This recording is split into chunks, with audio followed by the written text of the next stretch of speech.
I will be the moderator tonight, and we're going to start with the Pledge of Allegiance. Then I'll read the warning for the school district. I'll turn it over, and then we'll go from there.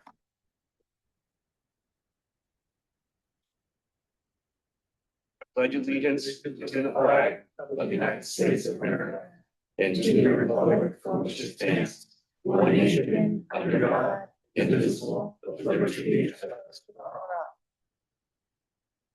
Next, I will read the Rutland Town School District warning, and then I'll turn it over. The legal voters of the Rutland Town School District are hereby notified and warned to meet in person at Rutland Town Elementary School at 7:00 p.m. on Monday, March 2nd, 2026, to discuss the following matters to wit. Meeting information can be found in the GRCSU and RTS calendars on their respective websites, www.grcsu.org and rts.grcsu.org. Number one, to hear and act upon the reports of the Town of Rutland School District. Number two, to hear and discuss the proposed school district budget. All citizens are invited to attend virtually and provide the school board with comments and ask questions concerning the proposed school budget. Number three, to transact any other business that may legally come before said meeting. At the close of business, the meeting shall recess at 7:00 a.m. Tuesday, March 3rd, 2026 at the Town Hall Center, Rutland, for voters living on the west side of Route 7, and to the elementary school gym on Post Road for voters living on the east side of Route 7. To vote by Australian ballots on Articles 1 through 2. The polls will open at 7:00 a.m. and close at 7:00 p.m. Articles. Number 1. Shall the voters of the Rutland Town School District approve the school board to expend $11,506,760.44, what's the amount the school budget has determined to be necessary for the ensuing fiscal year? The Rutland Town School District estimates that this proposed budget, if approved, will result in per pupil education spending of $14,056. which is 3.85% higher than per pupil education spending for the current year. Number two, to elect other school district officials as required by law. A school director for the term of 2 years, school director for a term of 3 years. The legal voters of the Rutland Town School District are further notified that voter qualifications, registration, and absentee voting relative to said special meeting shall be approved in chapters 43, 51, and 55 of Title 17 Vermont statutes annotated. Said persons and voters are further warned and notified that pursuant to 17 VSA Section 2680, Article 2 constitutes a public hearing on the proposed budget. Adopted and approved at the regular meeting of the Board of School Directors of the Rutland Town School District, duly called, notice, and held on January 2nd, 2026, dated at Rutland Town, Vermont, just 20th day of January 2026. And at this time, I'll turn it over to the school board. Thank you very much. So we have just a few minutes of video to get some information on the budget. And we'll welcome any questions. And at that point, thank you.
What is the takeaway message for increasing property taxes or school taxes? What did we hear on that video?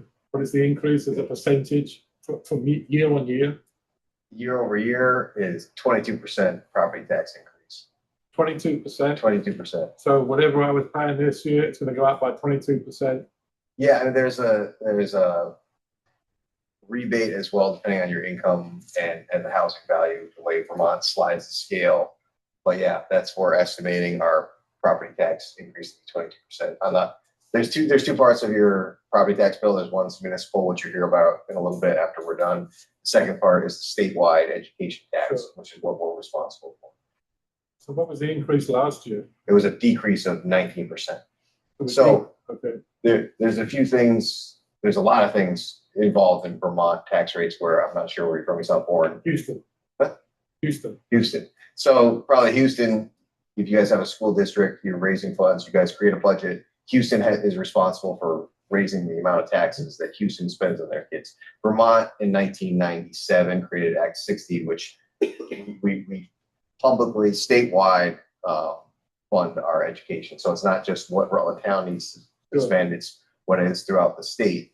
And through a per pupil, equalized per pupil count, as well as a common level assessment, what we need to raise here in Rutland Town is one aspect of the formula. The other formula is what everyone else is doing around the state. So we actually send our money to Montpelier. Yep. They decide who's going to pay for what, and then they send it back. So Rutland Town, we're going to send more money to Montpelier than we're spending locally.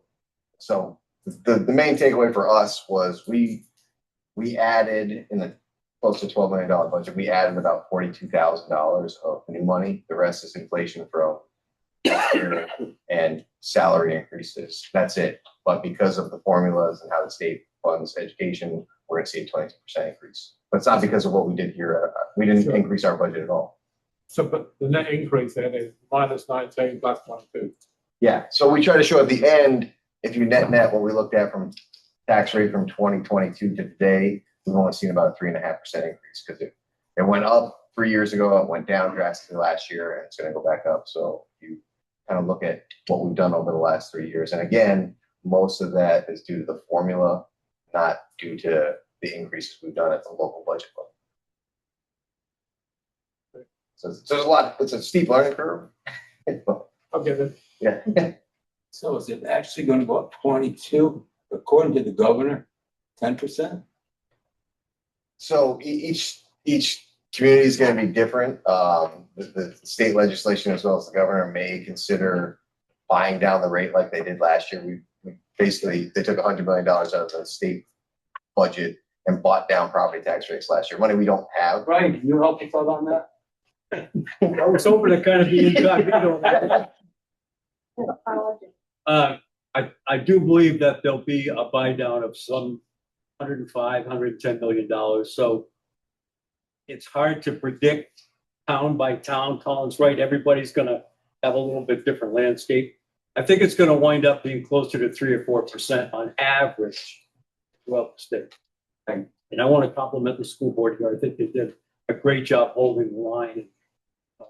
They're to be commended. So I'll be voting for it. When is this formula gonna change? That's another very good question. The task force that we had working this past summer, I don't want to say punted, but they didn't come up with the exact map that we were hoping they would, and kind of threw it back in the legislature's lap. So governor's been pretty clear, though, that he won't sign a budget, a general fund budget, unless the education thing is done. So it's going to take another 2 or 3 years before it's implemented and up and running. But hopefully by the end of the time that the legislature adjourns this spring, or it could be summer, there'll be a plan in place to do that. It's not going to always be a popular plan either. There'll be different maps with No, but different we can't go schools. 22% every year, 20%. I don't think that's sustainable. Thank you. Yep. Yeah, a few things. How do you what? Well, again, we've reached the point where we have fewer kids in our K through 12 system than we have the year before. So and fewer taxpayers to shoulder that burden, and it's a puzzle. There's probably 7 people in the state, maybe Colin's one of them, that actually can explain the formula. It's a very complicated formula, and it probably needs a lot of work. Yeah, but I mean, the number of people paying property tax hasn't gone down. The kids have gone down. Well, So whatever the dollars are, they're still spread amongst all those poor single people that also own Yeah. property. So I don't understand why it would go up by 20%. well, I'm sure the school board would be glad to provide some light on that, but I'll tell you the healthcare costs have continued to rise, and that's the main driver, I think, in anything that we're talking about.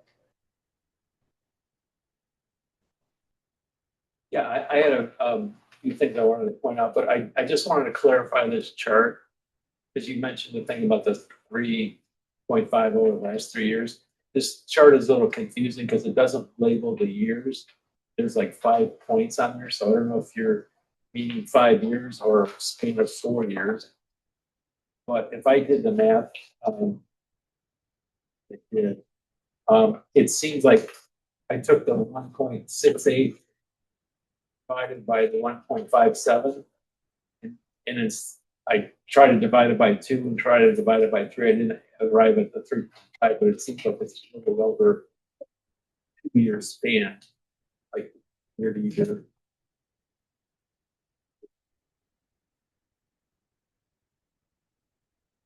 I just, so we're talking the right number. I'm not sure if that's right. If so, I come up with 7% increase. And if you divide it by 2 years, 2 years is 3.5. So it's just so that's a little more correct. One thing I wanted to point out, I noticed most people in here are like me, not everybody, but senior citizens. So one, as far as the income sensitivity, not all, but a lot of seniors are the ones that tend to benefit on that, myself included a little bit. So I just did a rough calculation. So on our current tax year, we got, a few hundred back, but it ended up being like 12%. So if you match that against the 22, like people have said, this is like very confusing, but if you know some of the moving parts, I've been here 30 years, so I've been following some of this. So that's one of the good thing. The other thing is I do my own taxes. So in the federal bill, the 2025 taxes, they added a form after the big, say beautiful, ugly, whatever you want to call it, the big bill that nobody read, but they voted for. That bill, there's a, let me find the form here. This benefits seniors, most people in this room. So there's a new form called Schedule 1-A on the second page on the bottom, Part B, it's called Enhanced Deductions for Seniors. So you normally get since 2017, you get a standard deduction, and if you're over 65, you and your spouse get so much money added to that. This is enhanced on top of that. So for each senior citizen in your house, you get $6,000 deducted from your taxable income. That's $12,000. So depending on your situation, that the percent that equates to, but basically if somebody's in the 10% tax bracket, the $12,000, $6,000 per spouse is going to take off $1,200. So that could be applied to whatever this 22% increase is. So it's good that we keep up on the laws because they change. So my point is, one of my bigger points is the tax laws have been changing for 30 years in the federal government. When Act 60 was passed, they've tweaked it around the edges, but they really haven't adapted to what's going on in Washington. So, for instance, the Roth IRAs were invented after Act 60. So I was young enough to realized that that was out there and I've taken advantage of it. So by taking advantage of it, it helps me get my income sensitivity. So people have figured that out, but quote, some politicians don't want to raise taxes, but all they do is kick the can down the road. So rather than talking about redrawing maps, we've already tried to reconsolidate. I don't think it's going to have to work. Look at back 30 years ago, they were talking about, well, we don't want to raise the sales tax because of Connecticut River area. Okay, we didn't want to do it on the income tax, so we did it on the property tax. But housing prices go up and down. It's like a yo-yo, and then we do this thing called income sensitivity. Our politicians have made this complicated, and now they, put it over to a task force to figure this out. So they got somebody to point a finger at. Like, let's look at this, more holistically. I don't think that redrawing maps for a rural, like this, the county that I grew up in, Michigan, has more people in it than all of Vermont. Okay, when when Michigan did their reform of education, they didn't try to equalize the whole state. They just did it county by county because the economy was different in every part of the state, just like it is in Vermont. So we're overcomplicating it by trying to equalize it across the whole state. That's just my 2 cents.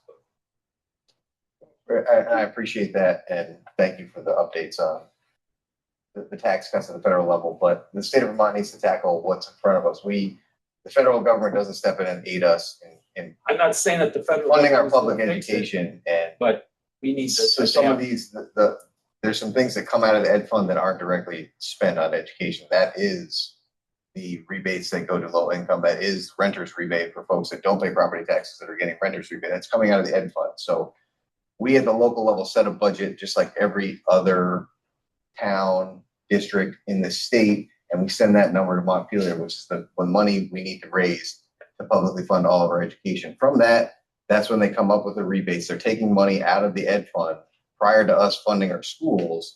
Then they're backdooring their ways into these calculations. That's what's got to stop. And we're here we can only control what we can do in Rutland Town. Right. And I just want to say, and I understand that. I will support. I know you don't like maps, but over the last 10 years, we've been asked to voluntarily consolidate, and Vermont's not doing it. So each town has to do their duty. We do that here. We have 355 kids. We have average class sizes above the average in the state. We have costs well below the average in the state. We're doing our job. The rest of Vermont needs to step up and do what's right for the state because we're sharing this cost. And if we weren't doing it here in Rutland Town, I'd be the first to say, hey, something needs to change. But other towns need to step up and decide, are they spending too much? Could they consolidate? And that's what we've been asked to do voluntarily that we are not doing, which is why the state is coming down and probably at some point going to force consolidation unless towns realize that maybe our small school doesn't need to exist anymore because it is not helping. That's the task that's in front of all Vermonters right now. That be left up to the towns and not have the state telling what towns, like our democracy is being undermined.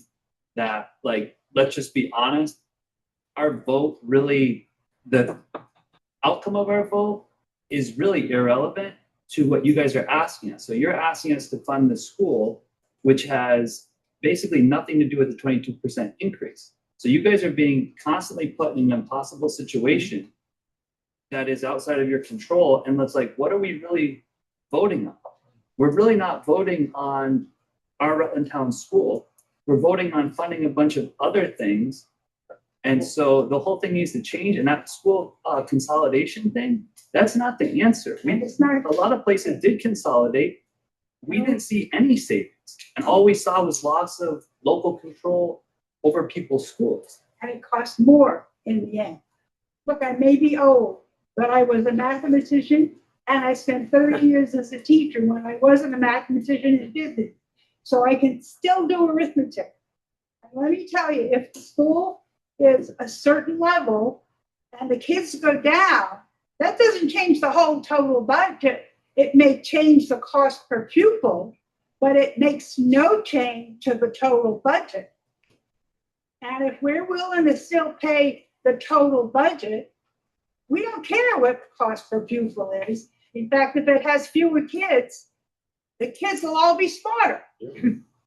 So, if the redistricting, I have never in all my 85 years seen it work. I've always seen it wind up with lower scores of the kids and higher costs because they need programs in order to deal with the kids of these big schools who spend an hour getting to this big school. So I'm adamantly against doing anything to the Rutland Town School. And I don't have any kids in it. I just like kids. Yeah, I just want to say, I do support, I'm gonna vote tomorrow for this budget. I support you guys 100%. I was here 2 years ago and we had the same discussion. We had a different person from Montpelier come here, talk to us during the town, the select board part, and then walked out when you guys came in, and we never got to ask them any questions. So I support what you're doing. I'm gonna vote for it, because I don't think we should be hurting the kids based on what's going on in Washington. I'm just saying that this bill, this funding system has been around for 30 years and we just tweaked it, but we haven't really solved the problem. And we've limited just the property tax, and we try to income sensitize it. And you can do other things like consolidate more and more and more, but you know, you're not gonna have kids on a bus for an hour, you know, in some parts of the state. Because Volunteers with the community. right. And they play a role in why our kids do so well. Yes, this is for Brian. Brian, what about the CLA? Is there any way to correct that? Is the legislature looking at that as a factor? Or that seems to be the driving force behind this increase, is the 22% based on property values that obviously we would need to do a reappraisal, which is going to be costly for the town. So any thoughts? It's certainly a component of the property tax. There's no way around it. And I don't know if I can blame COVID 100%, but it certainly drove prices up when you had people sight unseen willing to spend double and triple what the normal cost of a home would be. So it pulled everybody up. And if you haven't done reappraisal lately, and I think you fall either 10% above or below, you have to make adjustments in that common level of appraisal, and that has a lot to do with property taxes. So I don't know where that's going to end up. I know there's a lot of local listers and appraisers that want to keep, you know, their own fingers into it, and there's a movement at the state level to make it a state function, and I have yet to see too many things that become state functions work too well. That's So how do we help them do that? Well, I'll vote the way I can vote. There's 180 of us in the legislature, and we need to reach out to the other 179, I guess. That's not a busted blueprint. Yeah. I don't think anybody's ever been talking about closing Rutland Town School, by the way. I don't think that's been in any conversation either. And then any map that I've seen that's come out that's still being talked about, Rutland Town would still control its school choice. So again, at the statewide level, Rutland Town isn't being targeted. We're here to talk about Rutland Town. We look at our school class sizes, look at our actual cost per kid, we're well below the averages. Our school, as much as you want to talk about hearing that kids are failing, kids in Vermont are not failing. Kids in Rutland Town are definitely not failing, especially compared to national averages. Things are going really, really well. Things are out of our control. Healthcare is out of control. Yeah, but that's not 22%. Healthcare has been up 17% the last decade. So that's a driving factor. And to be fair, our budget's 79% of our budget's people. It's the teachers. It's the people keeping this building going. It's people educating our kids. That's what we're funding. We don't have this crazy budget of random stuff out there. It's people that are here to raise our kids and educate them. And healthcare has been out of control. And we're paying them living wages. They probably could continue to go up, and they should. That's what we're here to do. And these are also folks that are spending money in our communities, that have kids in our community. So, you know, consolidation needs to happen, but it also has consequences when you're laying off teachers. It's teachers with kids and where are they gonna go? So it's not an easy problem to solve. We're just trying to focus on the local level. Are we funding this budget to what we need? We've cut all the fat in the last decade and we bare bones did, and we still want to reward our teachers and give what we can to our kids. And we've done that. I hope you guys can show up and support that. We can't change the state. We can work with Ryan, who's awesome. And the governor's tactics are, he's got to do what he's got to do. He's got to set a line somewhere. Back to the arithmetic. 22% of one line item in the budget does not result in 22% of the whole budget. And again, the formula was in our favor last year. Again, we didn't add to the budget last year. We had the same budget we had last year. We saw a 19% decrease. CLA was in our To favor. go through the budget and find out what we could cut out that we don't need. My private. I jet. would volunteer. Listen, On average, whether it's in the state of Vermont, across the nation, any, the amount spent on healthcare is between 15 and 18% of any school board budget. That's on the total. So let me finish. That's I not know the you- total. Let me finish. You've had a lot of time to discuss what you want to say. The important thing to remember is, to the gentleman's point, healthcare is out of control and it is driving costs and making education unreasonably expensive. It does not represent 22% of an increase, and it doesn't represent 22% of the overall budget, but it does represent, and that is between 15 and 18%. I'm pretty good at math myself. I've served as a public school administrator for 25 years. Okay. So I sat down, did budgets, and I know. So we could take that line by line and we could do the math and we would probably find out that it falls somewhere between 15 and 18%, just right off the top. If that were not part of what was assessed to the education budget, the conversations that we would be having would be different. I can't say how exactly because it's too complicated. However, I can say with certainty that the conversation that we have every year around education would be different. That is one of the things that needs to be looked at in terms of how we provide healthcare in the state of Vermont. That's my opinion, humble opinion, and how we provide it, particularly to school staff, because that is not sustainable. I don't know the figures. I've been retired now for several years, and I don't know the exact figures, but I know that there has been double-digit increases in healthcare since I retired. I can't tell you if that's 10, 12, 18, or whatever, but it's probably on average 12 to 13% over the last 4 years. It's just speculative on my part. But somebody can go and check to find out exactly what Rutland Town or the state of Vermont has had for an increase in healthcare for school employees, et cetera. Okay? That's probably Can I not just be clear, the healthcare cost is handled outside of our purview, right? So, it's in our budget, yes. well, I just mean. in Yes, terms of like it's law. negotiated separately, but it impacts Yeah, the, totally. the district's budget. The issue is, if they were going to go and do that, they should find a separate mechanism and not put it on the backs of school boards to actually address it, because they no longer have any control about how that is taken care of, because it's now negotiated statewide. That was another complicating factor that started probably 5 or 6 years ago. Actually, going back, it's probably going back to 2017, so we're talking about almost 10 years. And that I'm in your corner. it creates a complication, but it does represent a sizable, regardless of the personnel costs, that represents a sizable chunk of personnel costs. And that is something that the school board really has no control over. Yes, they do negotiate a local budget with their association, but the contract is overseen primarily by the state negotiators. 2 sets of keys.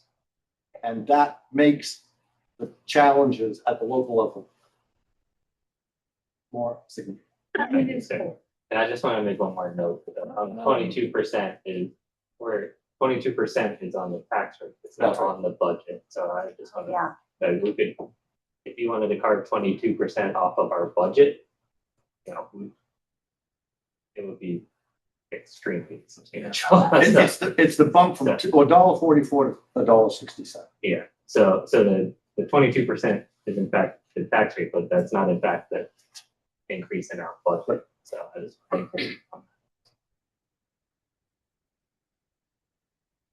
anyone else? Appreciate the insight. Yeah. Good conversation. It's great to see. So what happens if if everybody votes no to send a message to Montpelier, or no, that doesn't send them, it sends messages. So it's certainly a prerogative. It's something we went through 3 years ago now. If this town votes no, then we have to reassess, come up with a new budget to bring back to the voters. Okay, so it really just affects you guys more than anybody else. Correct. And we should have to pass a budget by July 1st. If we don't, then we get an opposed budget, which is 80 or 85% of last year's budget, which at that point would cause us to borrow money. Is it? It's But- 90. Yeah.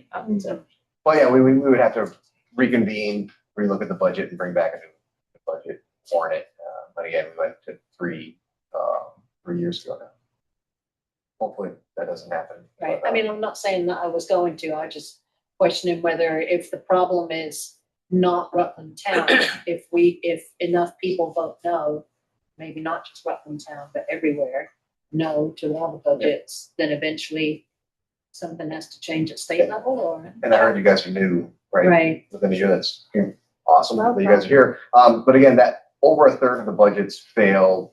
This will be coming up in the 3rd year statewide when they enacted Act 27, which is kind of a new rendition of Act 60, which kind of threw us back on our heels again. And over a third of the budgets failed statewide, which made Brian's job a lot harder. But again, back to that forced consolidation is that we've been in this panic mode for 2 years, and I'll speak frankly that not much has happened. We went around and around about let's do a map, let's have this voluntary consolidation, and we're still in the same position we were 2 years ago. So those folks that maybe voted no 2 years ago that to send a message, the message wasn't heard, and the change has not happened. I know Brian's been working hard. There's certain legislators up there, but Vermont deserves better out of our leadership, and that's what we need at this point. Because again, this isn't today's problem. This has been happening for years, and we had that whipsaw from Rutland Town went through 3 votes. A lot of other districts did. And to what end, we have not seen any major or even minor changes come down to the funding mechanism. We borrowed money. We borrowed $100 million last year. There's inklings that we're going to borrow another 105. That's your money. That's just coming from a different part of the state budget that we should not be buying down the road. We should be fixing the problem, in my opinion. I'm not up there, but Is the it's just, you're just kicking cans everywhere. Like we don't have, Vermont doesn't have a corporate backing tax rate to borrow money and have money coming in from other sources. It's on the backs of property taxpayers. So we got to fix the problems ourselves. And we've shown we haven't. So now we're getting into this do or die situation. But I'll get off the soapbox. Is the line item budget for the school in the book?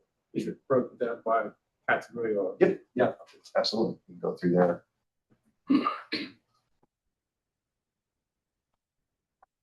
And again, we feel, I mean, we do our best to build the right budget for our kids, for our staff, but it's not lost on us that it's going to impact all of us. We're all residents. We're all seeing, I have property tax bill, and it's crappy.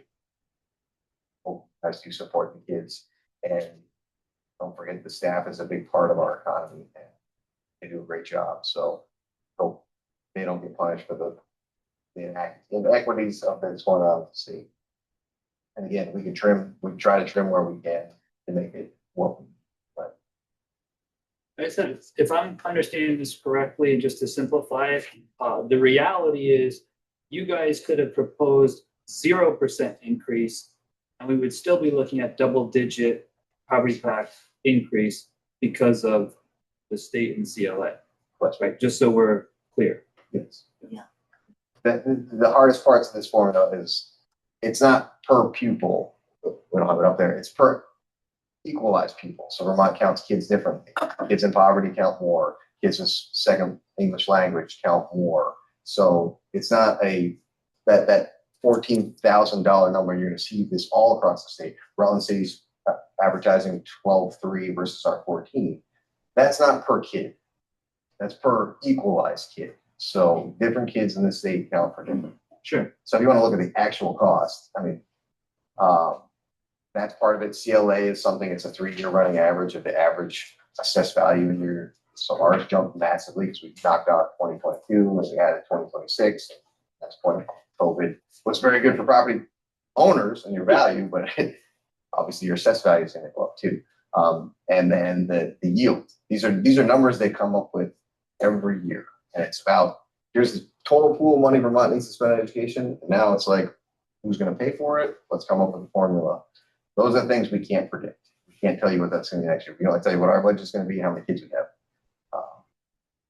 And then how many teachers and staff we should have for the appropriate number of kids. But there's so many moving parts that, again, I live in the same house I lived in last year. We have maybe plus or minus one different kid in this district. We have the same budget plus $42,000, and my property taxes are going up 22%. Nothing else in my life has changed. That's just the nature of being in Vermont right now, and how we decided in 1997, this is how we're going to fund education. So we do feel very bad, though. I mean, we're all in this together. So the good news is we have kids that are great. We have a school that's great. We have a community. If you guys do have the time to come in here and see the energy we have here and see how every kid matters and see them interact with the staff, it's pretty fascinating. I have 3 kids in this school, and my kids love to come to school. It's not a fight every day. So we have something really special here. It's just navigating the next 5 years and what's going to happen. My daughter's a freshman in Rutland Town, and she's coming back here for Rutland City high school. She's coming back for Yes Plan, the 2-week end of year program, because she wants to get back and see some of the other kids and the younger kids. That's the K-2 program. So neat here. And I just kind of took that Rutland City's gone to the finals and they won an OT by 1. And I would say there's at least a half dozen Rutland Town alumni on that girls team. So That's the girls' it's a nice team. little applause to them. Yeah, Wow. that's cool. And it just shows what this school does and members of the community that they put out. So that's what I love to do when we build this budget. Yeah, the system is not broken here. The system is broken in Montpelier. And the state of Vermont is the broken system. And somehow it needs to be fixed.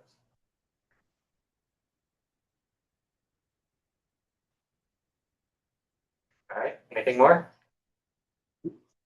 Just encourage your neighbors and your neighborhood to go vote at their appropriate place tomorrow. The more people that can share their voice, great. You guys got our phone numbers. You can email us, text us, and don't text me. Call, email anytime throughout the year too. And again, please stop by if you can, or check us out in the marching band and just see what our kids are doing in action, and also see the parents and the community members that don't have kids and how they're volunteering. And it's a great aspect. As much as the taxes hurt, it's also keeping our property values up. If we vote the budget down, we're still paying 22%. Yes.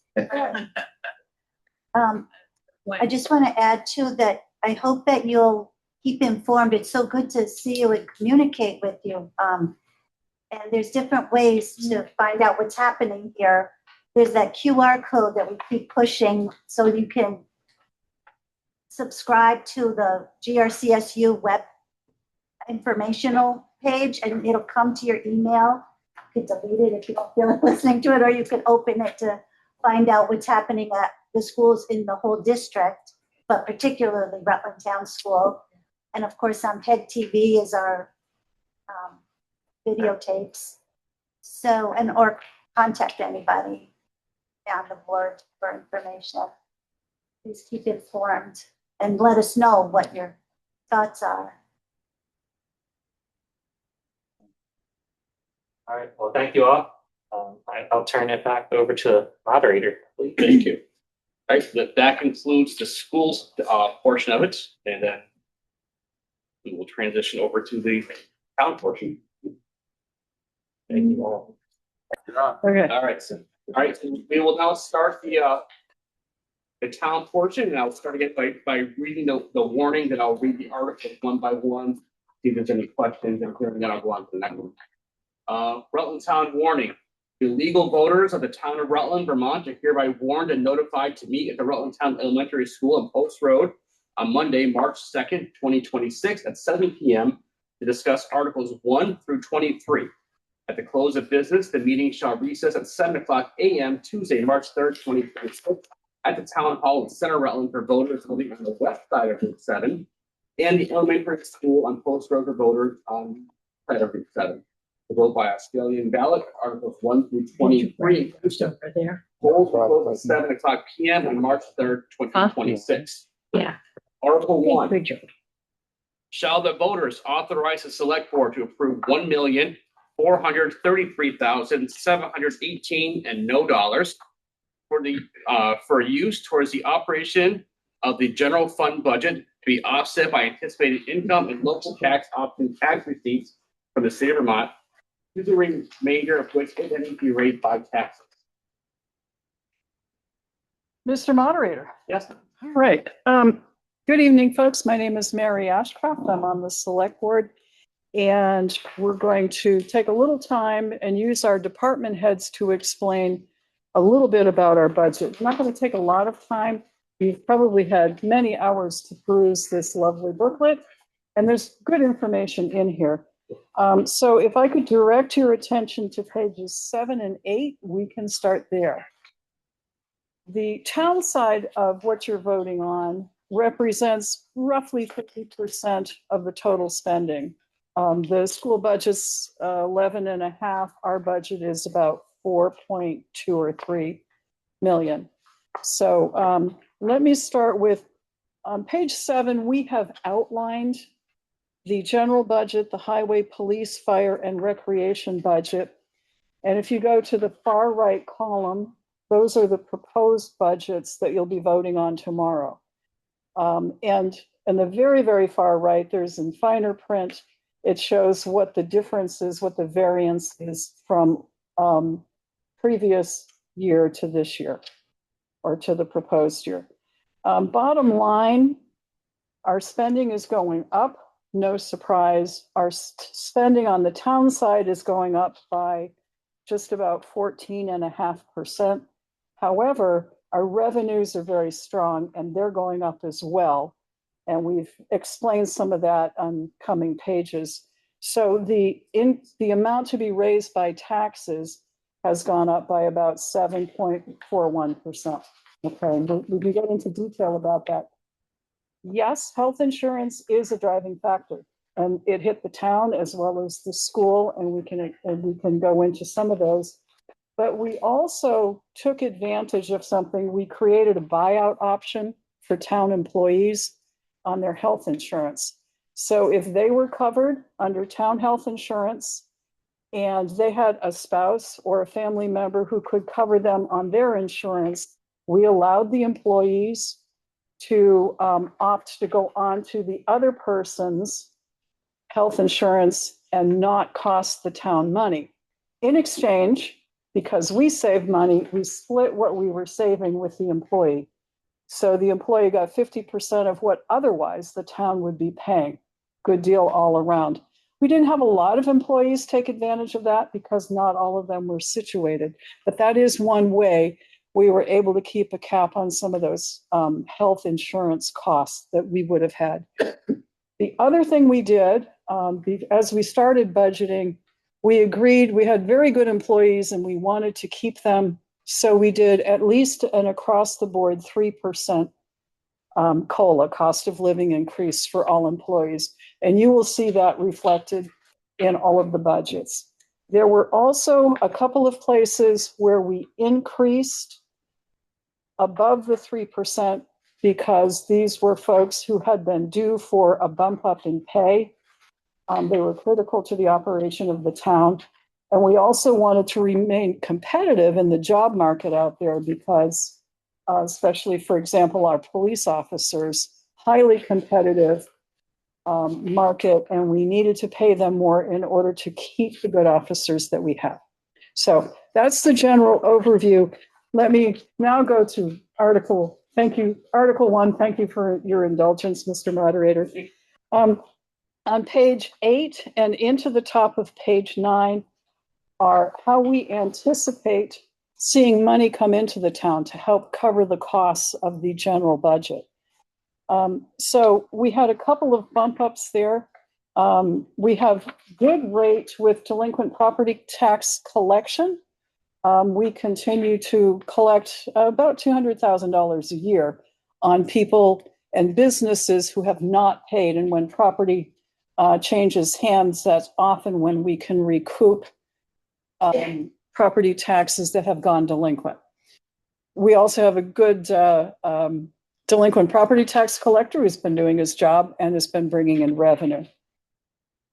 Interest has been good. Interest paid on money in our bank accounts. So we're anticipating about $100,000 in interest.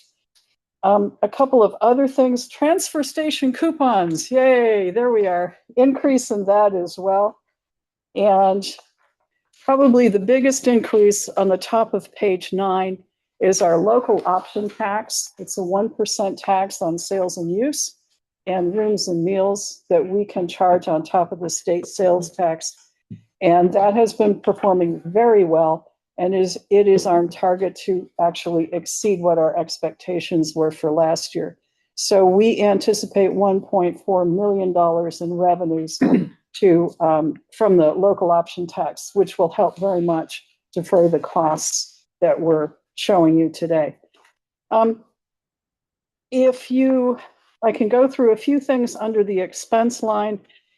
I'm not going to go line by line, but I will point out that one of the extra salary increases we gave was to our town clerk and treasurer, who is one person holding town clerk and treasurer positions. And that office has been inundated with lots of things, including this year, 3 elections that they have to set up on top of doing all of the other functions that the town clerk and treasurer do. So in addition to her 3% raise, Carrie Clark is getting another $1,000 per position increase. And similarly, Bill behind me here, Bill Sweet, our town administrator, we keep sending more and more items to him to take care of. He's getting a 3% increase, but he's also getting a $2,000 increase per year on top of that. So those are 2 of the increases that you will see. The transfer station is functioning very well. If you go to page 10, there are several, about 2/3 of the way down, there are several items there that relate to our transfer station. We had Larry Delvinary come up last time. I'm not sure I want to have him come up this time, but he's here to answer questions. Thank you. But he keeps a very firm hand. If you've been to the transfer station, you see that it's very well run. And we're trying to cover costs as best we can with transfer fees, but the cost of getting rid of our waste has gone up, and you'll see some numbers there as well. I think I will turn, as salary goes up, municipal retirement goes up. So there's an increase in that.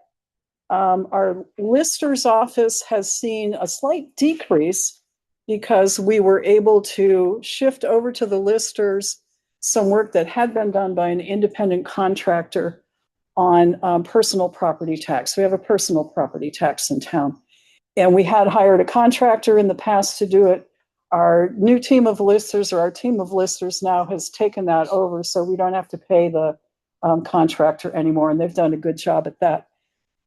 There was a question about why don't we reappraise and bring our common level of appraisal in line and avoid some of the problems that we're seeing on the school side budget increases.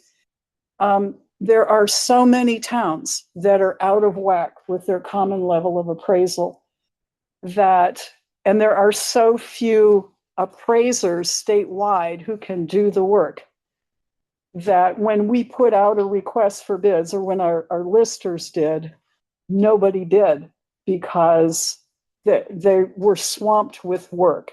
So the soonest we anticipate being able to hire somebody, I think the last estimate was 2029, and I think that's now been pushed back. We also have a slightly outdated system, the NEMRIC system for keeping track of town finances, and the listers grand list. We're going to have to upgrade that in order to attract more of those bids from the very small group of people who do appraisals. So we're up against a problem there. And that's another thing. There was rumble. I think somebody mentioned whether the state should take over the reappraisal process. That would be one thing. If the state did, maybe we wouldn't have this problem trying to hire somebody when there's no one around to hire. Okay, I think I will now turn it over the rest of the general budget expenses to Joe DiNardo. I'm sorry, I didn't introduce folks here. Joe DiNardo is on our select board, as is Sharon Russell and Matt Getty. Kurt Hathaway, who's very much a regular and a good participant, is on his honeymoon, and we excused him from tonight. So, Joe. All right. Okay, so excuse me. We'll start page 11. That's the expenses. We start out with town hall electricity, and there are no radical changes as you go through page 11, top to bottom. A few decreases, general insurance, but most of the expenses reflect the cost of living and usage for different portions of our town operation. As Mary noted, the health insurance, there's some changes there, slightly down. Each department has a health insurance column, so as we go through the budget, you'll see that. On page 12, again, we start off with the planning commission and some of their stuff. Barb's here tonight if anyone has questions. Pretty much, this is redundant to some point from our first presentation, but you'll see it all reflects pretty much the same numbers, slight increases. One note is on the fireworks. We projected this amount of money for $15,000 because of the country's 250th anniversary that takes place on July 4th. The lowest quotes we've had for fireworks are over 20,000, and getting anyone to do fireworks around 4th of July is impossible this year. There's just not going to happen. And the board has decided that we will seek alternative. The city has a group looking to do fireworks, and we may contribute with them. Also, there's some other plans about celebrations going on around 4th of July in different areas of the community, our town and other towns. So we're working on that. Otherwise, the continuation down that page, probably the highest increase is the software and that type of stuff. And as the town grows, we have more programs. We have more stuff that we rely on, and for different offices and different places. So those increases continue to just reflect the cost of what technology costs us to have and provide. Hey, Joe. Yeah. If you could just reference the what page and line item that you're on so that we can. Sure. Okay. So that's page 12, and yeah, and the line item is 35,512. That's the software. There is a new item that we have put down, and that is the very last item on page 12, and it's reappraisal expenses. This budget has always showed an income for reappraisal and never an expense to go with it. So it kind of throws off when you're trying to balance it. And what that is the state provides a certain amount of money per parcel to the town for reappraisal. So we put that money, the listers put that money into a reappraisal fund, and that will be used when the reappraisal takes place. So we won't have to come out with a whole bunch of money on the cup stuff. And I don't, in here, there will be under the listers report what that fund balance is at this time. So that takes care of pretty much pages 11 and 12. Are there any questions on pages 11? These are pretty much run of the mill, just operational expenses and other stuff. Okay, on page 13 at the top, there is some education for the listers. That's gone up a little bit to help offset the new duties that they're taking over. Mary referenced some of the new stuff they're doing, and this will help with that. And we've also added administrative training, again, for education and further training so that our staff knows what the latest things they need to know and how to do those. And the final items are the new public safety building expenses. These expenses are best estimates. We've been in the building approximately a year, and based on usage of the various items, water, the sewer, public propane, electricity, maintenance, these are what we came up with figures. These numbers will adjust over the years as we grow into the building, and we anticipate what these costs will be. So this gives us a total general fund budget of $1,433,718. That will be offset primarily by the 1% options tax and some of the other income. And we have an anticipated income of $445,332 over expenses based on our projections. But again, we caution everybody that these are projected income and are not guaranteed. So we try to be a little conservative when we establish this budget. Thank you. Yep. I noticed that the electric is more than double. For the building? Yeah. Mine, yes, there is. In last year's, we moved in February. So we had electricity from February to the end of June. This is a full year. So, and again, yeah. So this is why I said this will be a ongoing change as we grow into the building and figure out what the costs are to operate the building. Yep. Thank you. Okay, Article 2. Shall the voters authorize the select board to raise by taxes and not to exceed $763,786 and no dollars for use towards the operation of the police fund budget?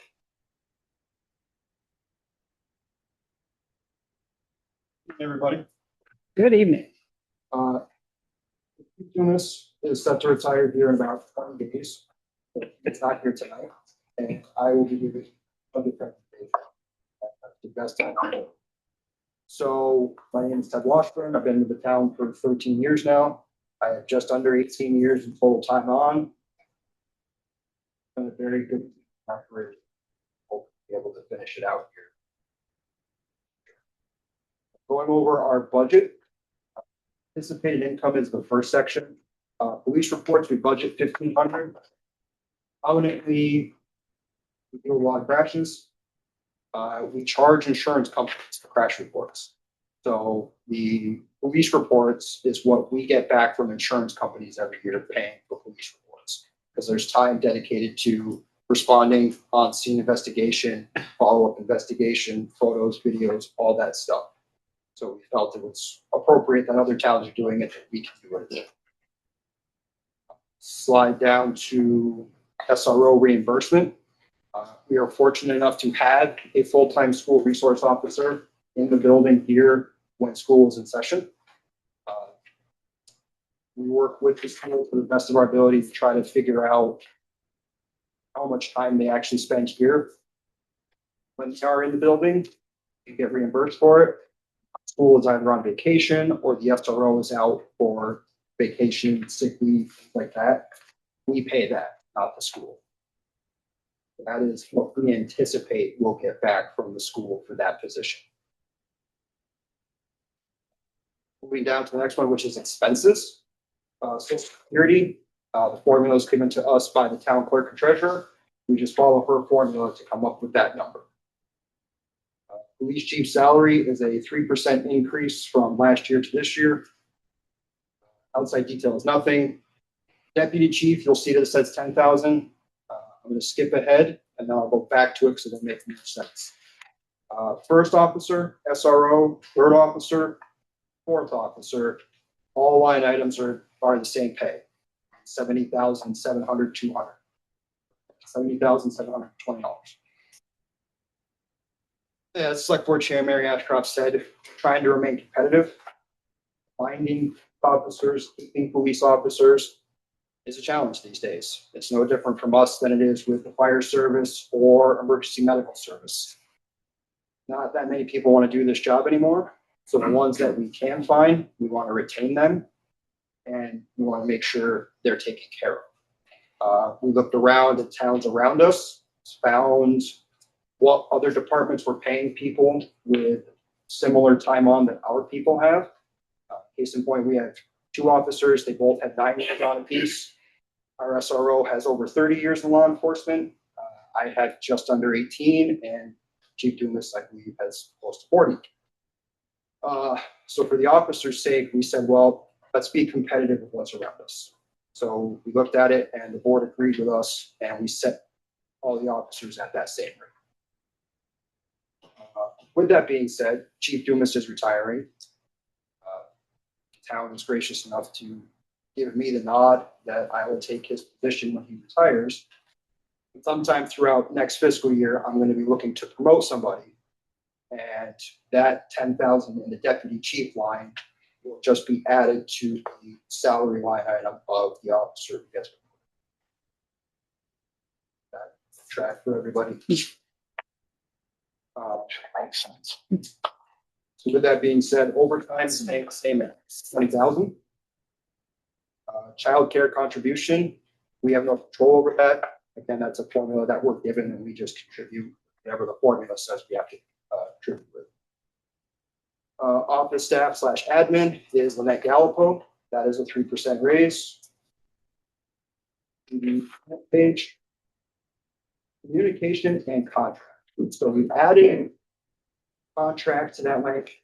A lot of what we have found works for us to do overtime contracts because it makes it so we don't have to come up with that big out-of-pocket expense right out of the gate.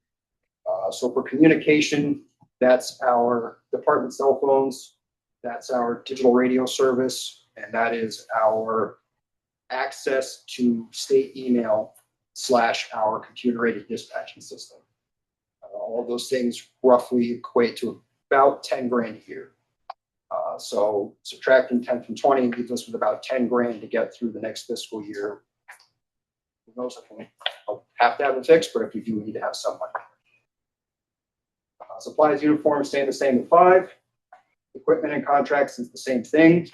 Our contracts for our body cameras / in-car cameras, all that video has to be stored in the cloud now, which is expensive. Our tasers are expensive. And our fingerprinting machine has yearly maintenance costs. All of those are factored into contracts and equipment. Going down to fuel maintenance, we level funded that. Training, we dropped that by $1,500. Health insurance, all over that. We have to assume that everyone's going to have the family plan. If they don't, change, just, but we have to go high and anticipate that everyone's going to have that. Municipal retirement is up, but again, that's something we control. And the K-9 program is again stagnant at 4,000. Yes, ma'am. Why is there no allotment for liability vehicle insurance? That is handled through BLC. So the Vermont League of Cities and Towns, the town Okay. insurer, that goes through general. I was gonna have to ask you.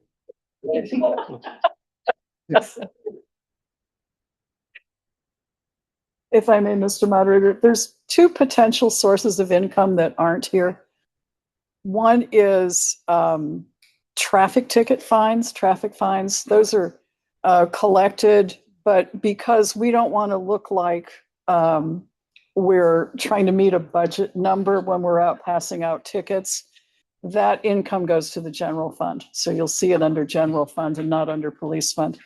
And we often are called on to send our officer, canine officer, Rooster, and his handler to other towns to help with that. If it is a federal drug interdiction case, we may be sharing some of the proceeds when the feds take in money and other things. So we can't put that in here because from year to year, we don't know how much it is. But I think it's safe to say Rooster's more than paying for his $4,000 in dog food. So that's where we are. Thank you, folks. Thank you. Article 3, shall the voters authorize the select board to ratify taxes in an amount not to exceed $1,211,866 and no dollars for use towards the operation of the highway fund budget.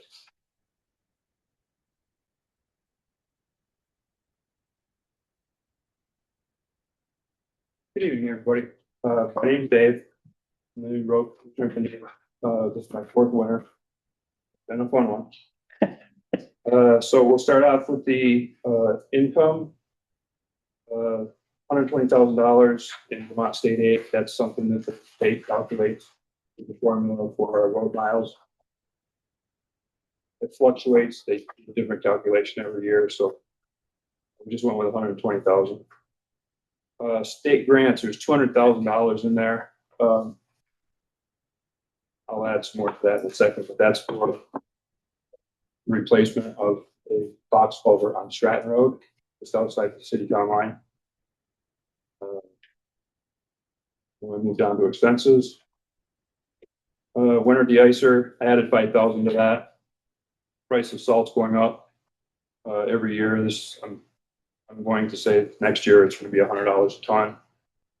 We are actually in the process of trying to do something different and kind of reduce our dependency on salt, but we'll see how that goes. We're level funded for the next couple. Salt shed utilities. We increased that $300, and you can see that the actual for last year was just shy of $900. Level funded the next line, winter miscellaneous. I went up $500 on that just for equipment, whatever we need for taking care of the winter roads. We're level funded for the next several lines. Under 045026 new equipment. I'm trying to be more proactive than reactive with the winter stuff. So we are looking to put up some weather stations around the town that we'll be able to access from a computer, from a phone, wherever. And it's like a subscription thing. So none of this stuff is free, and like was said earlier, technology costs, and so there's quite a big increase there. Level funded. Then we get to culvert replacement. That's where the $200,000 state grant, we drop that down, because if you don't, then the math gets kind of wonky toward the end. So that the engineer's estimate on that bridge, that culvert, is $500,000. I added $150,000 for out of my half of the budget. So there's 200,000 from the state. We need to come up with 300,000. I added 150,000 to come up out of this budget, and the select board will come up with the other 150 wherever we land for the remainder of replacing that culvert. So that number looks pretty big, but there's $200,000 in there that drops down from the top. Next page.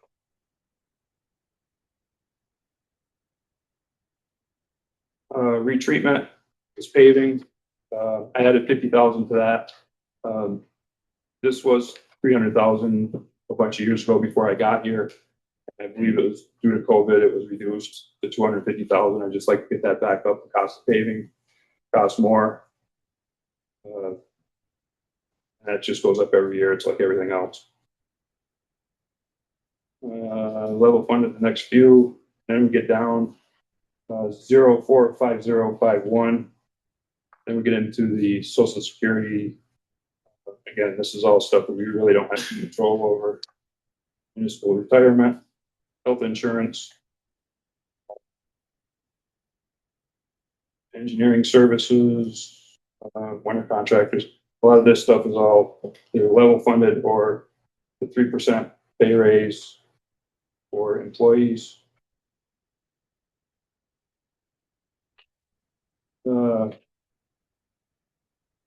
Level funded needs, vehicle equipment and maintenance. We're doing a lot of the vehicle maintenance in-house now. We have a young guy that actually went to school to be a mechanic. I've been doing this for a long time. I worked for the city for 18 years before I came here. So we're doing a lot more of the in-house mechanic stuff. So I added $5,000 to that, just for oil filters and so on and so forth.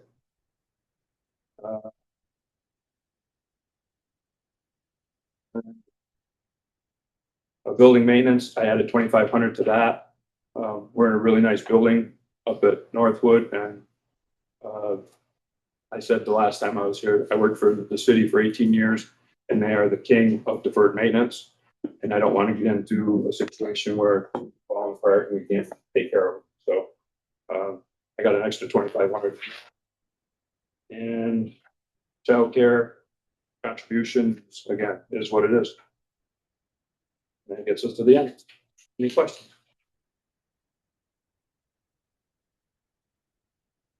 I just had a question regarding that culvert project. Sure. So I mean, obviously it's a pretty substantial part of your budget for the highway. Right. So, and it kind of sounded like it kind of, we weren't expecting that. We came upon it. Is there a process, and maybe it's not realistic, but is there any type of schedule or designated inspection? So on some of these larger projects, we kind of would see them coming and have the option of spreading them out, over a couple of years versus absorbing that all in 1 year. Right. So we are doing bridge and culvert inspections. We've identified actually probably the next one. This process started in 2023. It takes forever to get this done because you gotta go through the state with hydraulic studies and engineering and the whole thing. So, we sort of knew this was coming.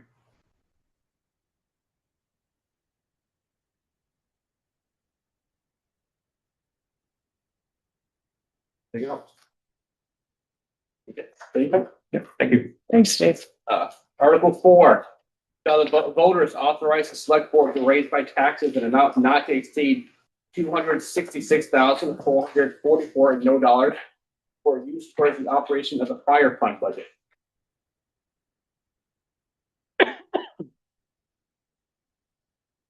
Evening, everybody. Good evening. Chris, I'm the fire chief in town. Not too many changes with our budget this year. And pretty much stayed the same. We added a couple things, lowered a couple things. So, vehicle heating, we left at 8,000. Vehicle maintenance, we left at 28,000. Building maintenance, we left at 8,000. Electricity, 4,000, stayed the same. Telephone and internet stayed at 4,400. Water and sewer, we dropped down to 1,500 from 2,000.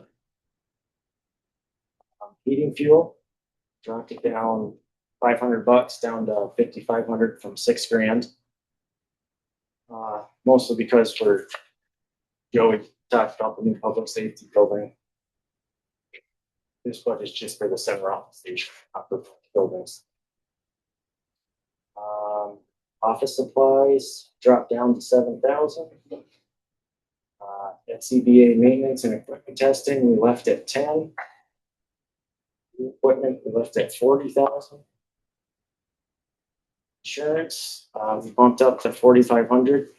That's out of our hands. Salaries went up a few thousand because of the 3% increase. Social Security went up because of that. 9,200. Training, we left at 2,000. Uniforms, we bumped up $500. We got a few new members, so we're trying to get them equipped. Medical physicals, we left at 500. Fire prevention, we added $500 to. Dispatch services, we left at 3,000. Dry hydrant, 250. Miscellaneous, we bumped up $200. Administrative salaries went up because of the 3% increase. And up there, out of our hands, went up $14. Any questions? Yes, sir. Just a minor one. It's on line 055032 insurance. Yep. I see that for 2024-2025 budget 4,000, 2025-2026 budget was 4,000, bumped it up to 500. But the actuals on 2024-2025 is actually less than 1,800. I'm wondering what the rationale was for the increase of 45. Got one number. Increase in new people volunteer.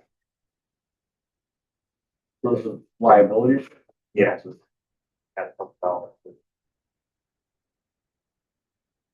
Okay, so did the membership more than double? Was there a required increase? Prorated cost? Yes. Anything else? That's not a question.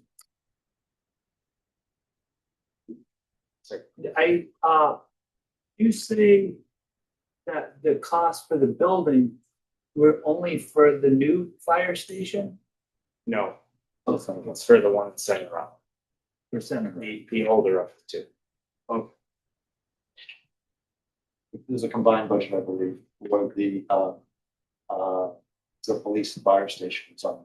Yeah. Correct? Yep. McKinley Avenue, which houses fire trucks and the police department, is under our general budget.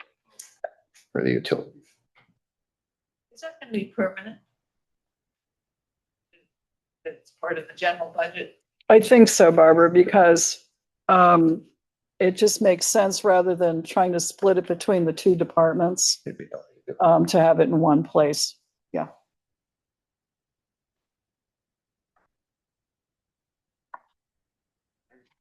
Thank you. All right, Article 5. Shall the voters authorize the select board to raise by taxes an amount not to exceed $197,570 and no dollars for the use for the operation of the recreation fund budget? Oh, well. Hi, Mike. Recreation Director. If you look at our anticipated income, we are increasing our charges. We're getting a little few more kids playing in our activities, which is generating a revenue for the kids that sign up. Second, we're increasing our pool fees for non-residents this summer to go on par with what's around us.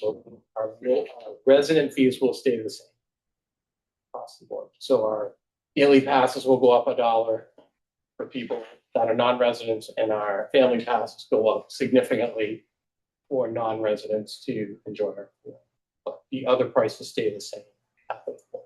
If you look down as far as our other increases, there's not many increases on mine other than money here and there for different things for electricity, phone. The lifeguard went up because what we're doing this year is we're bringing on an assistant aquatics director at the pool who will help cover a lot of the hours. This pool's open quite a bit firmly believe we should have an adult there. They're a former lifeguard at our pool, head guard, and they will eventually be certified so that we don't have to worry about recertifying and or certifying lifeguards in the area. So if you're aware of what's happened within the city used to do a job with kids that wanted to become a lifeguard. Well, that's kind of gone out the window now. So everyone's kind of screaming around, and if they want to be a lifeguard, the closest place is UVac and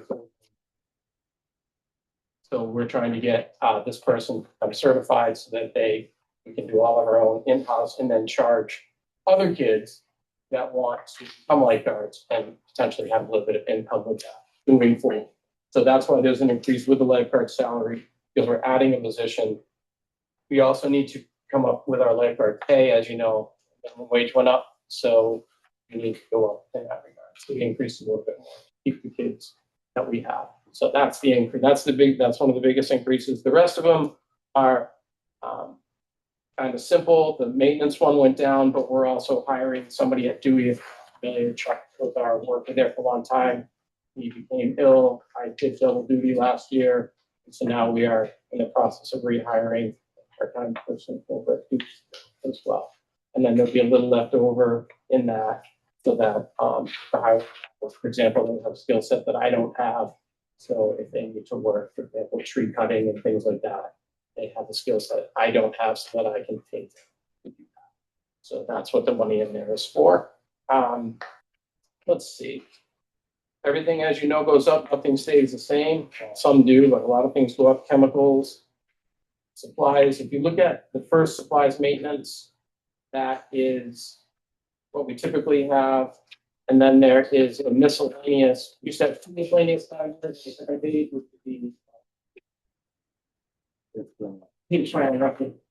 so supplies miscellaneous, you'll notice that there's 0 there because we took 2 categories and made them rather than having 2 different supplies. We just took those 2 categories. We did the same thing with plumbing. It used to be designated that Dewey had its own line item for plumbing, Northwood had its own line item for plumbing. Just put it together as plumbing. So that's why you'll see some 0s across the board on ours. Other than that, looking on that last page, everything stayed pretty much the same. Our line item, last 2 digits are 03 or 5062 social activities. We now have the senior citizens under the rec department. So we increased that fee. We took it from the general fund and added it to that fund. So that we now do rec does everything affiliated with the seniors. I'm seeing a lot of seniors, no disrespect. Don't see your faces very much at our events. You're more than welcome to attend our events. We usually have a monthly luncheon. And you're more than welcome to attend. There's information all over the place. Just get in contact with me. I'll put your email list. Come and join us for our senior adventure. So please feel free to sign up for that, and or your neighbors, the same thing as well. The only other thing that really went up was that the last one on the bottom was health insurance. Everybody that's full-time has health insurance. I am on my wife's plan. I don't have the intent of taking the buyout, the insurance, but in case, God forbid, something would happen to me and my wife, and then it's already budgeted as far as that. Otherwise, my budget should have a little bit of that. Yeah. That's that was. So what? Anybody have any questions? Mike, I see that in 2024, 2025, the actual amount spent on membership is only 300. We've got 1,100. Line item 2,500 for the last 3 years. Line 065, 063. It's about half the way up from the bottom of half the way on my page for health insurance. Now that's 1,853. Memberships. Yep, memberships. Yep. So we have been in our most teams go into the peaks, and so depending on what league it is, there's a cost for that for memberships. Such as like our kids going to flag football, we take advantage of the city league. They charge $300 a team. We usually enter 2 or 3 teams. That makes sense. It does. I just was curious as to why we just want $300 to spend in this. because we've also started to switch. We weren't able to put kids in the league this past year. We've kind of switched some things around regionally for our soccer program. Oh, my basketball. That makes sense. Yep, that makes sense. All right. Is there any money left in the timber fund? There is, and I don't know the exact amount. I didn't have a tremendous amount in it, but it might be in the items. And I was saving that for when all of our paths and stuff are done to put up kiosks where stuff is located, trails and stuff like that. I've been marking trails. Past fall, I started marking trails within the park with signs and with paint, and we're gonna add some kiosks at the beginning, and this is when people enter now down Xana, there's a key so they can look to see if that's in the future. I wanted to wait till everything's done before I use the money. I don't know, Mary, how much is left in it. It wasn't a lot, maybe $2,000 left in it. We didn't get a ton to begin with, but we might have spent some money on stuff a while ago. That's my knowledge. I'm scanning the pages in the town report that like 47, 48, 49, 50 that have a lot of our governmental activities and our enterprise funds and all of our other funds. And I'm not sure I can find it. And we'll try and look into it and see how much there is. When there's a need, we do look at it. When we buy a cruiser, when we use the Cortina fund, we get an exact number from the town clerk at that time, but I don't have the number for timber fund. Yeah. I think it is in there though. Yeah. That's okay.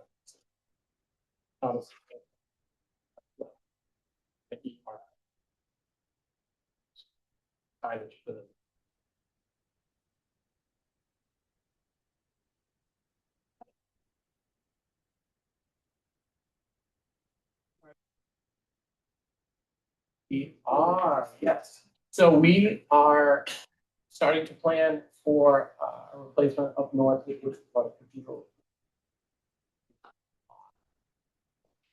Is cost. We actually, I just heard from a pool architect who is bringing a proposal to us. We'll have that in the next week or so that we'll have a good idea of what it's going to cost to get some initial plans for the pool. So then we can become more ready for grants and whatever. We can then present this is what would possibly. You can't go anywhere, just like anything. My granddaughter's not in. You need to have an architect and you need to have plans. But I have to go to. Putting together a proposal, once that comes, we go to the rec committee. What would it be under? It goes on with them, the form of discuss.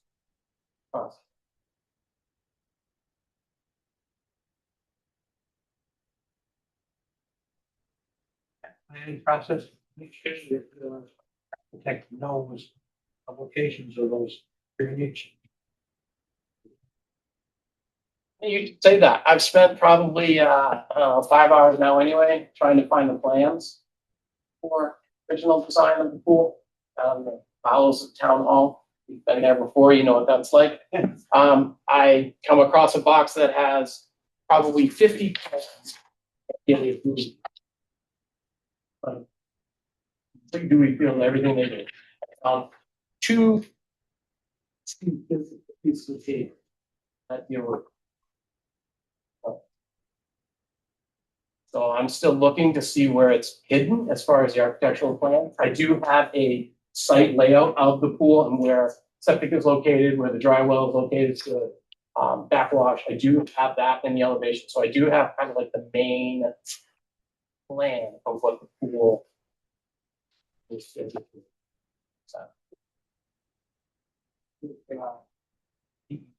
From the environmental conservation. They have that plan on. I was going down to the basement first, and it has a couple listings where it should be, and then you go there and it doesn't exist. Mike, So, yeah. this came up quite a while ago. They found the plans.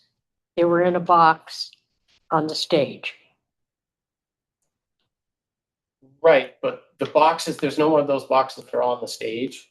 Boxes are either in the vault, downstairs vault, which I've already combed through, or The blueprint room, for the lack of a better word, is in the very bowels of town hall. I don't know what room that used to be, Byron, but Girls' you went bathroom. there, so you know, I don't know what it was, but there was something down there. It was the girls' bathroom. It was the girls' bathroom? So anyway, there's tons of plans in there, and someone has taken the time, I don't know if it was Bill, to look at the plans, write it down, and then there's a sheet with what each number on the plan is, what it represents. And when I look for anything that says pool, I went to look for it and I can't find it. It doesn't exist. Or it's not in that collection of all. So I'll go back again and look again, and maybe I'll be lucky, but I will also try that for the set of plans. But I do have the other set of plans is what the actual wall looks like. So a cross section of the gutter system in the pool, what's there currently. The other one is a site map of the pool itself with elevations, like I said, where the septic system's located, the lines from it. I do have one piece of paper. Yes.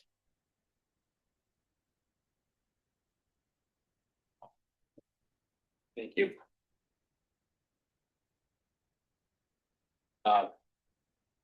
Progressing, if there is somebody that is here to speak, which just let me know, otherwise I'll just move on to the next one if there's no questions. Shall the town of Rutland raise by taxes not to exceed $535 and no dollars for us to support for supporting the work of the Vermont Center for Independent Living for the year 2026. Article 7. Shall the town of Rutland raise by taxes an amount not to exceed $670 and no dollars towards supporting the work of the retired senior volunteer service for the year 2026. Article 8. Shall the town of Rutland raise by taxes an amount not to exceed $500 and no dollars towards supporting the work of ARC for the year 2026.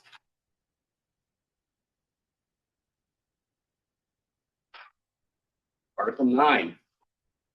Shall the town of Rutland raise by taxes an amount not to exceed $1,500 and no dollars for supporting the work of the Southwestern Vermont Council on Aging for the elderly citizens of Rutland Town for the year 2026. Article 10. Shall the town of Rutland raise by taxes an amount not to exceed $3,000 and no dollars towards supporting the work of the Child First Advocacy Center for the year 2026. Article 11. Shall the town of Rutland vote to raise appropriate and expend the sum of $3,850 and no dollars for support of the partial funding of the Marble Valley Regional Transit District public transit service to the residents of the town for the year 2026. Article 12. Shall the town of Rutland appropriate $4,094 and no dollars to the Chamber and Economic Development of the Rutland region, along with the area businesses and municipalities, with the ultimate goal of growing the economy in our region for the year 2026. Article 13. Shall the town of Rutland raise by taxes an amount not to exceed $4,502 and no dollars for supporting the work of the Rutland Mental Health for the year 2026. Article 14. Shall the town of Rutland raise by taxes an amount not to exceed $8,470 and no dollars towards supporting the work of the VNA Hospice of the Southwestern region for the year 2026. Article 15. Shall the voters authorize the select board to raise by taxes the sum of money not to exceed $15,000 and no dollars for scholarships to be awarded to worthy 2026 high school graduates of the town of Rutland who have resided in the town of Rutland for at least 2 years and wish to attend institutions of higher learning? Mr. Moderator, just briefly, I would like to speak in favor of this motion. This is $15,000 well spent. As you know, we only have a K through 8th grade here at Rutland Town Schools, so we tuition our students out to area high schools. this is a little bit of money on their graduation that we can send with them and send them off to higher education. We've had some excellent students. We've heard anecdotally about some of them here tonight. And this is our way of supporting our young people and letting them know that their town cares about them, and we want to support their efforts going into the future. So, and it's one of the fun things the select board gets to do, along with broken sewer lines and paved potholes. This is fun because we get to hand out some money to very well-deserving students. Article 16. Shall the town of Rutland raise by taxes a sum of money not to exceed $15,696 and no dollars towards the operating costs of the regional ambulance service for the year 2026? Article 17.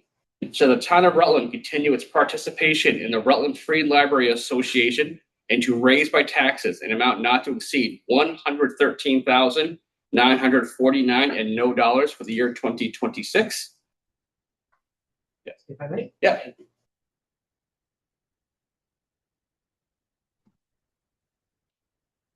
Randall Smathers, I'm the director at Rutland Free Library, and my laptop just went to the save screen, so you're going to get this all off the top of my head. First off, thank you to Rutland Town for its longtime support. I am happy to tell you that Rutland Town uses our library per capita more than anybody else, and it's not close. And that is whether you go by cardholder or by resident. So congratulations and thank you for using us a lot. Usage is up this past year, 11.2%, which is about 14,000 items. So we are well used and love it. We're asking for a 3.5% increase for all the reasons you just heard from everybody else. Our healthcare is up 7%. We do have a new contract with our employees that has a 3.5% COLA. It's a 3-year contract. We're very happy with that. My board has done a great deal of work to increase the amount of money that they are raising through direct fundraising. So I'm happy to announce that Rutland Town is now I had it on my computer. Let's see, Rutland City's first with 900,000. Second is the amount of money that we draw down from our endowment that's restricted to programming, which is $250,000. Will be at about $125,000 in money directly raised through fundraising. So that makes Rutland Town the number 4 source of income for the library. It's the first time in many years that it has not been third. And shout out to my board for doing the hard work of doing all that fundraising. It's up 90% in 2 years. So that's a really great thing. Yeah, questions? I love talking about the library. Where's your sweater? We like the sweater that my sweater's in the laundry. I have a coffee addiction and I spilled some. Next year. Okay. Right. Thank you. Article 18. Shall the town of Rutland vote to appropriate the sum of $3,900 to support the program and services of Brock Community Action in 2026? Article 19. Shall the town of Rutland vote to appropriate and expend the sum of $4,500 to support a Wonder Feats Kids Museum to provide services to residents of Rutland Town?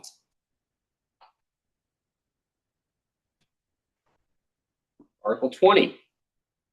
Shall the town of Rutland vote to raise, appropriate, and expend a sum of $3,000 and no dollars for the support of the Boys and Girls Club of Rutland County to provide services to residents of the town? Article 21. Shall the voters of the town of Rutland authorize an increase in the funding rate of the fire department depreciation fund for the replacement, repair, and/or maintenance of fire equipment and infrastructure from the present rate of 0.0175 per $100 to the rate of 0.02 per 100 of assessed property valuation? Mr. Moderator? Yes. If I could direct your attention to pages 37 and 38 of the report. We put aside money in depreciation funds for each of our departments every year. And we do that to anticipate and build up a kitty to buy major equipment. Fire trucks are very expensive. So what we're requesting, and the chief can come up and speak to this if he wishes. What we're requesting is a bump up of how much we put aside every year. Now, BJ had a legitimate question last time, and that is how we have a chart and how we anticipate how much we're going to need from year to year. We have equipment schedules, so we know when the next fire truck is going to be worn out and needs to be replaced. And I think BJ's question was, do we look at increases to the grand list and somehow factor that in? And our answer was no, but we'll take a look at it. We did, and we realized that there's another factor, and that's inflation, that we also did not calculate for or adjust for. So if the grand list goes up, that generates more money into the kitty, but if inflation goes up, which it also will do, that means the cost is going to be greater. So the two kind of balance each other out. So we took your advice, we took a look at it, but we did not change the formula. So that's in response to your question at pre-town meeting. Anyway, I think our last fire truck cost $700,000. Yeah. And they're very expensive. We are putting money aside, but we need to start putting a little more aside, anticipating that the next fire truck is going to be even more expensive. So please do support this. Thank you. Article 22. Wait. Oh, sorry. Didn't see it. Sorry. Yeah.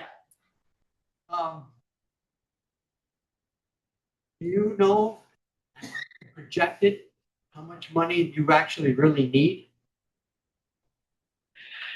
I mean, I did some projections, and in just 4 years' time, with a mere 1% growth in your grand list, you know, you're going to have $1.8 million sitting in that fund.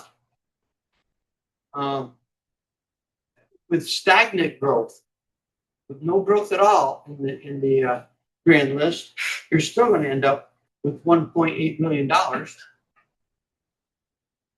in that fund by the year 2030. That's only 4 years from now. Now, how many trucks are you going to buy in the next 4 years?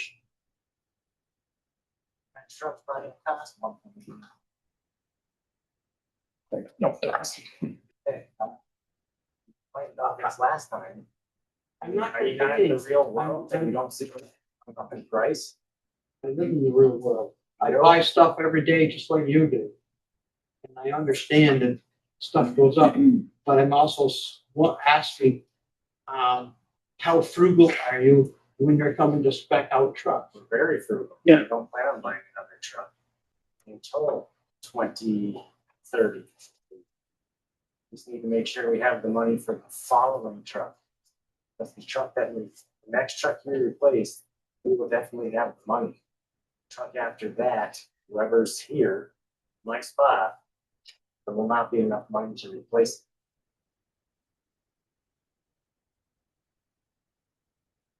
Should I figure that out? Yeah. It's got the last truck. I don't care, it's gonna be 3%. Byron, I've seen the projections. The answer is yes, we do. Yes, we do project it out. And we have a schedule for each department.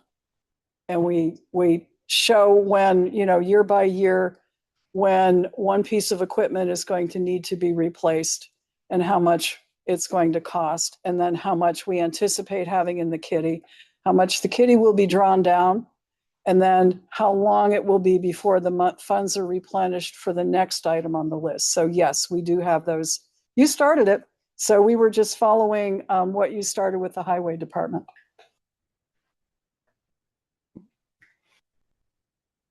Okay. Thank you. Article 22. Shall the voters of the town of Rutland authorize the purchase of a new excavator and trailer, the highway department of the town of Rutland for the total estimated purchase price of $165,000 to be paid for by raising the amount of $165,000. Yes. So basically in the 4 years that I've been here, we've rented a machine. The first year that I was here, we tried to do it with contractors. And that was always a struggle because they were busy. We would need to do something and they were gone for the month or they were busy for the month. We rented a machine from a company in Middlebury and we rented it for a month. I called them up and said, hey, I need it for another week. And they said, you can't, we got it going out Monday. You got to have it back. So that pushed everything back. And then they didn't have a machine for the rest of the year. It just, they screwed us all up. So I rented another machine the following year from a town resident, $4,000 a month. But I have it at my disposal. At some point, it starts to become ridiculous to spend all that money in rentals when we could have purchased a machine. The highway committee and myself spent a lot of time last year speccing the machine. The machine that we spec is a little bit bigger than the one we've been renting, but the town is getting bigger. We're looking at doing extending some water service work on Killington Avenue up into some of the neighborhoods up there.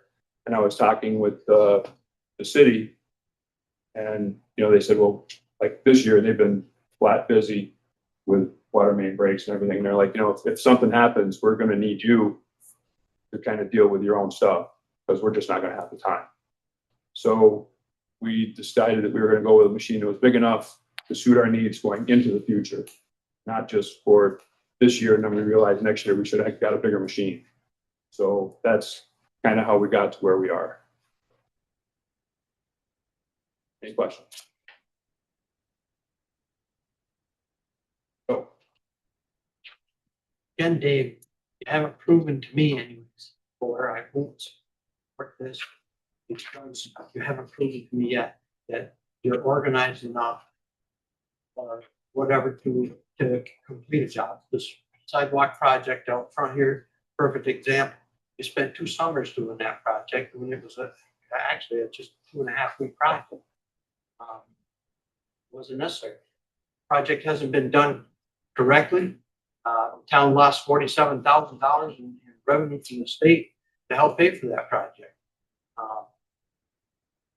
I can't. I don't know what else to say. Keep renting the machine. Prove to me that you're worth the effort, and I'll support it. When you say that he needs to prove to you, that when you say that he needs to prove to you that he's worth the effort, where is the town is worth the effort? So you'd rather see us spend extra money on renting, continuing to rent something that we don't own, and having to work at the whim of others, and in some cases have delayed projects because we have to work at the whim of others, than give the man what he needs to get his jobs done. Is that what you're saying? How long have you lived in town? I have lived here for a good chunk of my adult life. Great. Then you understand that how did these projects get done previously? As I understand, you were the gentleman who ran all these things, and there are problems with some of the work that you've done. So do we really want to continue that, or do we want to give the man what he needs to do his job? That's great. You have a vote that says no, and my vote will be yes. Okay. Thank you. Mr. Moderator. All right. Article 23. To elect the following town officers: a town clerk for a term of 3 years, a town treasurer for a term of 3 years, a moderator for a term of 1 year, a grand juror for a term of 1 year, a select board member for a term of 2 years, a select board member for a term of 3 years, a lister for a term of 3 years, a first constable for a term of 2 years, a cemetery commissioner for a term of 3 years, a cemetery commissioner for a term of 2 years, a school board member for a term of 2 years, and a school board member for a term of 3 years. In Article 24, to transact any other necessary legal and proper business which may come before said meeting. This was dated Rutland Town, Vermont, 20th day of January, 2026. That concludes everything. Recess to 7 o'clock. Recess. Sorry.